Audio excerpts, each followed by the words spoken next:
প্রথম দেখায় মনে হবে যুদ্ধ বিধ্বস্ত কোনো নগরী, তবে বুলেট বোমা নয়, পাকিস্তানের খাইবার পাখতুনখোয়ার বুনেট জেলায় ধ্বংসযজ্ঞ চালিয়েছে প্রকৃতি। ইতিহাসের অন্যতম প্রাণঘাতী বর্ষা মৌসুম দেখছে পাকিস্তান।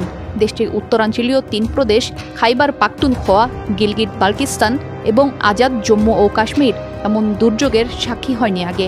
২ দিনের মেঘ বিস্ফোরণ, আকস্মিক বন্যা, বজ্রপাত ও ভূমিধসে প্রতি মুহূর্তেই মৃত্যুর মিছিলে যোগ হচ্ছে নতুন নাম। অনেক অঞ্চল থেকে বন্যার পানি নামার পর পরিষ্কার হচ্ছে ধ্বংসযজ্ঞের চিত্র। মাত্র ২ দিনেই বন্যায় মৃত্যুর সংখ্যা ৪০০ ঘর ছুঁই ছুঁই, নিখোঁজ অর্ধশতাধিক মানুষ, যাদের সন্ধানে কাজ করছে প্রায় ২,০০০ উদ্ধারকর্মী, মাঠে রয়েছে সেনাবাহিনী। খাইবার পাখতুনখোয়ার ৯টি অঞ্চলে ৩১ আগস্ট পর্যন্ত জারি করা হয়েছে জরুরি অবস্থা। হতাহতদের পরিবারকে ক্ষতিপূরণ দেওয়ার জন্য বরাদ্দ করা হয়েছে ১৫৫ কোটি রুপি। দ্রুতগতিতে উদ্ধার কাজ পরিচালনায় সংশ্লিষ্টদের নির্দেশ দিয়েছেন পাকিস্তানের প্রধানমন্ত্রী শেহবাজ শরীফ। শিগগিরই ক্ষতিগ্রস্ত এলাকা পরিদর্শনে যাবেন তিনি।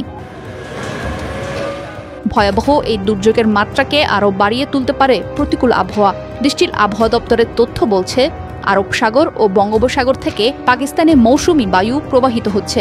এতে বাড়ছে বৃষ্টিপাতের সংখ্যা। আগামী মঙ্গলবার পর্যন্ত দেশটির প্রায় প্রতিটি অঞ্চলেই দেখা দিতে পারে ভারী বৃষ্টি।